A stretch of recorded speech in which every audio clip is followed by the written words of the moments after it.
ध्यानमूलं गुरुर्मूर्ति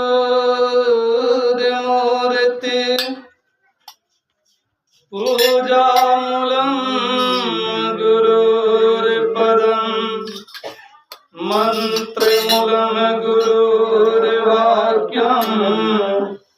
मोक्षमूलं गुरुर्कृपा। गुरु है बरो गोविंद से कर देख मन में विचार। हरि सिरजे तो बार बार, गुरु सिरजे तो पार। गुरु सिरजे तो पार, गुरु सिरजे तो पार। प्रेम से बोलिए सतगुरुदेव की जय, सतगुरुदेव की जय, सतगुरुदेव की जय। विश्व वंदनीय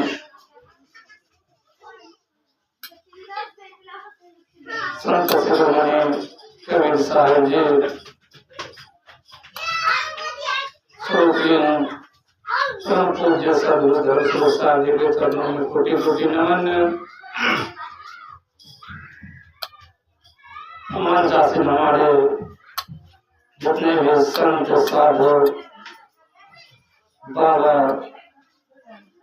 और सत्संग स्थल पर बैठे हुए भक्तिमती माता बहनों विद्वान विद्वत और सभी के चरण कमलों में इस दास का परिवार साहेब बंदगी साहेब बंदगी साहेब बंदगी। आइए कुछ विचार आप लोग के बीच रखूं, इसमें जो भी त्रुटि हो वो जान के क्षमा करेंगे। प्रेम से बोलिए सतगुरुदेव की जय।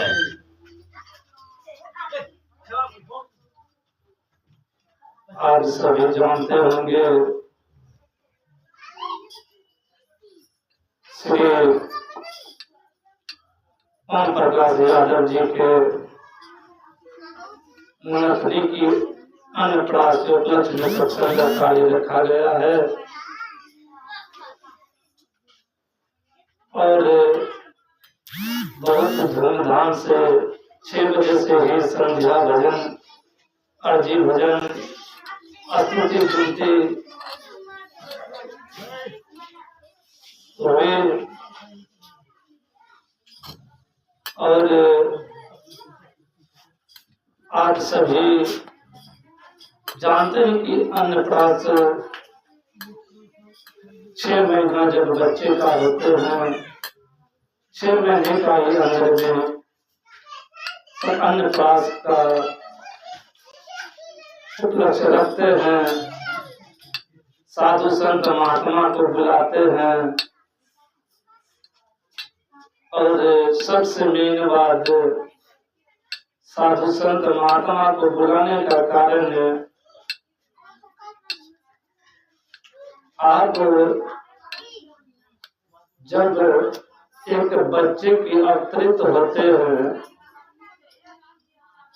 और उस बच्चे साधु संत महात्मा सदगुरु जी कहते हैं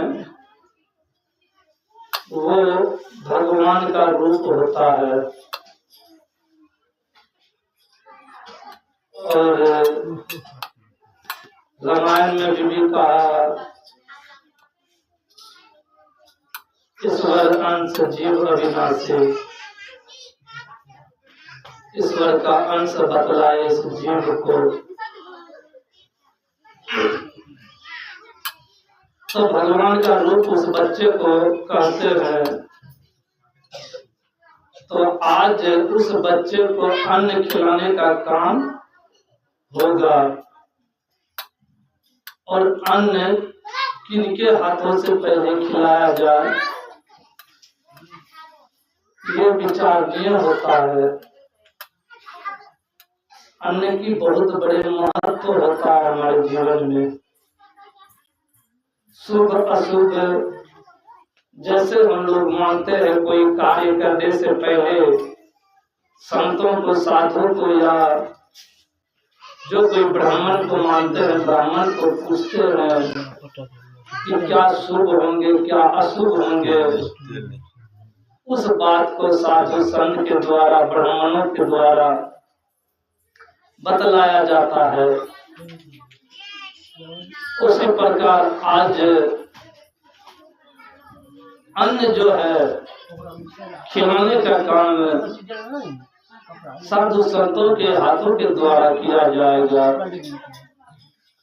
क्योंकि साधु संत के द्वारा जब उस बच्चे को पहले अन्न मुंह में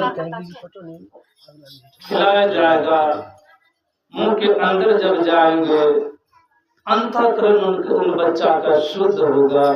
क्योंकि साधु संत जो होते हैं उनके जीवन में कई चीजों की त्याग होते हैं, और उस बच्चे को जब अन्न खिलाया जाएगा, आप लोग कई बार सुने होंगे भी, इस बात को क्या बतलाऊं, जैसा अन्न करेगा वैसा मन होगा, जैसा पानी पिएगा वैसे वाणी होगा। तो प्रथम अन्न जो है वो संतों के द्वारा खिलाया जाए तो वो अच्छा को आशीर्वाद मिलेंगे, उस बच्चा का शिष्टाचार्य बढ़ेंगे, वो बच्चे में सद्बुद्धि आएगी, स्वभाव होगा। भाव जो है सबसे बड़ा, एक कवि सार का साखी में आया, दिन गरीबी बंदगी सबसे आदर भाव, दिन गरीबी बंदगी सबसे आदर भाव, कहीं कबीर सोई बड़ा, जामे बड़ा स्वभाव। कि आदमी अपने गुणों से बड़ा कब होता है, जब वो अपने माता पिता, अपने परिवार से जो शिक्षा संस्कार पाते हैं, गुणवंता होते हैं, और उस बच्चा में उस तरह का भाव डाला जाता है, उनको स्वभाव को अच्छा से बतलाए जाते हैं, तब जाके वो बच्चा एक बुद्धिमान होते हैं। शुरुआत भल सही तो का अंत सही। और स्वभाव कैसे बढ़ना चाहिए या संस्कार, एक छोटी सी कहानी। एक पोते छोटा आयु में थे, दादा कहीं सत्संग में जाते थे या कहीं 10-5 आदमी के बीच में जब बैठे रहते थे, तो वो उनका जो पोते थे वो कहते थे, दादा हम पेशाब करेंगे। कभी कभी ठेठी भाषा में भी बोल देते थे।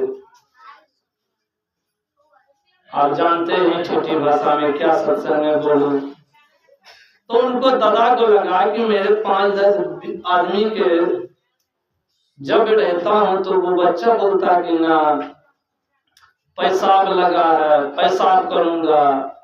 तो दादा ने कहा कि बेटा ये अच्छा बात नहीं है, इस तरह का बात हमसे मत करो। अगर तुमको पेशाब लगे ना तो एक बात मैं सीख देता हूँ। कहा क्या? कहा कि जब भी पेशाब लगे तो बोलना कि दादा हम गाना गए हो, हम गाना गाएंगे और हम समझ लेंगे। जब भी तुम्हें पेशाब लगे बोलना कि हमें गाना गाना है, हम समझ लेंगे और तुमको ले जाके पेशाब करवा देंगे। वही बात होते रहा, 5 दिन हुआ।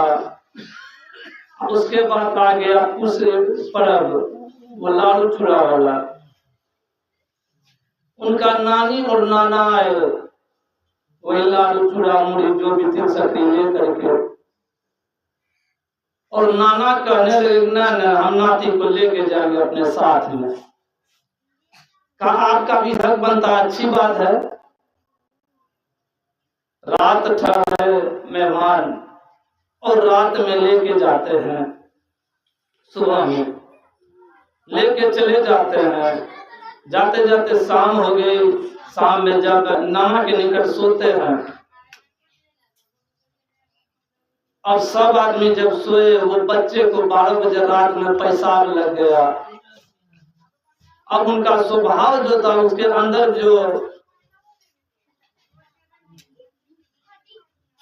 संस्कार भरे थे दादाजी कि गाना गए वो। अब वो नाना को कहते हैं 12 बजे रात में, जस्ट नाना हम गाना गए वो। अब ये मर्द तो नहीं रे, तो 12 बजे रात में कौन गाना गई रे? कहते नहीं हम गाना गए करो। करके नहीं सुबह हुए तो गाना गई है, सुनबो और कोई सुन तो नहीं, हम अब ये गए वो। अब नाना कहे भैया की भाले बच्चा के जितना आदमी सुतलो छे ना सब उठी जेते रे। अभी 12 बजे रात में गाना गए समय छे, करके तो कुछ बोलबो हम गएबे करबो। कल की रे ऐसा जब बात छे तो तू ऐसा करे चिल्लाने, आस्ते आस्ते हम लोग कान में डाले। नाना कहे जब गए कर 12 बजे रात में सब एक डिस्टर्ब जाए की करना, आस्ते आस्ते हम लोग कान में डाले। नाना खाना आस्ते आस्ते जब पैसा आकर के गड़न लगे ना, कल के रे मर तो तू की कर रहे रे? कल के मतलब कब से कह रही गाना गए अब तो हमरा कह कि नहीं कान हम लोग गावे तो कान हम नहीं गए। कल के ई गाना बात बोले रहे। कल के हाँ, कल के ई सीख के दर गोरे। कल के हमार दादा से कल के ले तब पेशाब करे न बोले छे लघुसन खा बोल नहीं, हमरा दादा कल के 10-5 आदमी बीच में बोले छे ना पेशाब अच्छा नहीं लगे जो गाना गावे बोले। तो कहने का मतलब ये है कि बच्चा को संस्कार ऐसे दीजिए जो कि वो ननिहर हो, ददिहर हो या और कहीं हो, वो कभी गलती ना करे, तब संस्कार। और उल्टा पुल्टा अगर आप ही पढ़ाइएगा तब फिर देखिए ना किसी के हाथ से ना निकलाइए, कोई फायदा मिलने वाला नहीं है। उल्टा पुल्टा बात उस बच्चे के सामने बोलना ही नहीं चाहिए। और सीख देने से पहले अपने आप में सोचिए, विचारिए कि उस बच्चे को हम सीख क्या चीज दे रहे हैं। सीख दीजिए। किनके जैसा एक संत थे,